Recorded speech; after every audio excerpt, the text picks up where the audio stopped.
मूंखे यार तुंहिंजी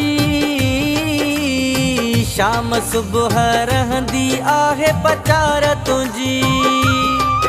परदेस में ईंदी आहे यादि मूंखे यार तुंहिंजी शाम सुबुह रहंदी आहे पचार तुंहिंजी ओ पिरी ओ पिरी ओ पिरी ओ पिरी परदेस में ईंदी आहे यादि मूंखे यार तुंहिंजी शाम सुबुह रहंदी आहे पचार तुंहिंजी ओ पिरी ओ पिरी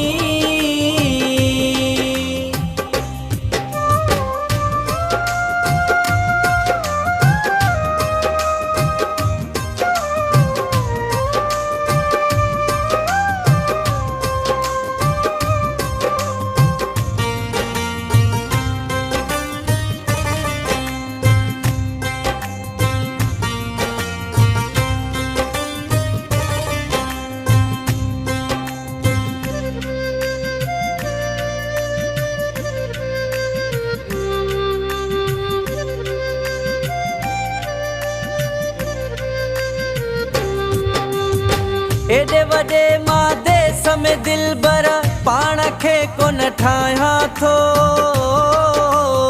सच पुछे त पाण खे हितड़े दिलबर हेठल भायां थो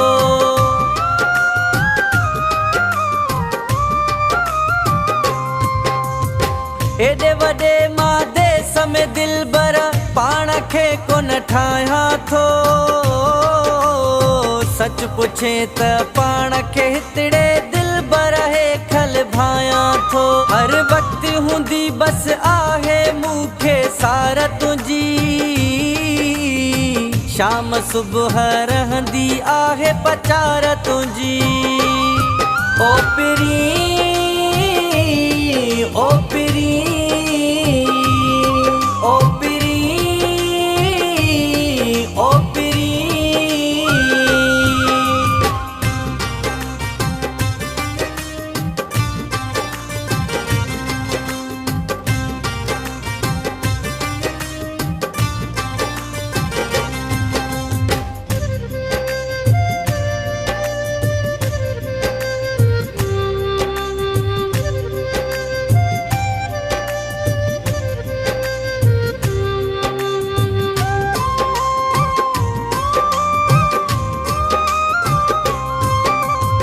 निंड आराम भी वियो आहे फिटी हिते यार तोखे मां सारियां थो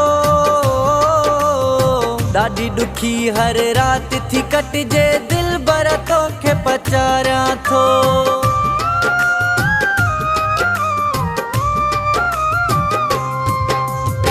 निंड आराम भी वियो आहे फिटी हिते यार तोखे मां सारियां थो ॾाढी ॾुखी हर राति थी कटिजे दिलबर तोखे पचारियां थो साम्हूं अचे पई तस्वीर बार बार तुंहिंजी शाम सुबुह रहंदी आहे पचार तुंहिंजी ओ पिरी ओ पिरी ओ पिरी ओ पिरी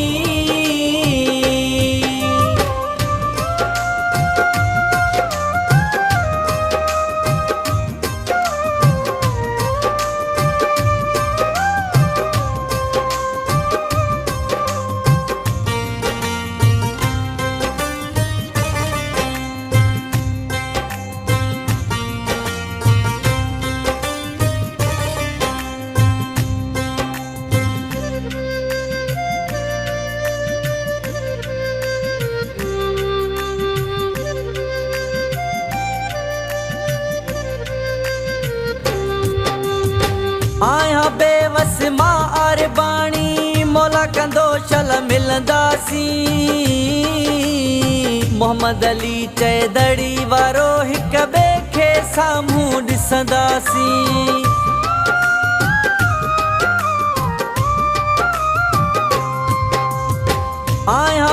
दस मां अरबाणी मौला कंदो शल मिलंदासी। मोहम्मद अली चए दड़ी वारो हिक ॿिए खे साम्हूं ॾिसंदासी। सिक बि मूंखे ॾाढी आहे धार पिरी, शाम सुबुह रहंदी आहे पचार तुंहिंजी। ओ पिरी ओ पिरी ओ पिरी ओ पिरी, परदेस में ईंदी आ याद मूंखे यार तुंहिंजी। शाम सुबुह रहंदी आहे पचार तुंहिंजी। ओ पिरी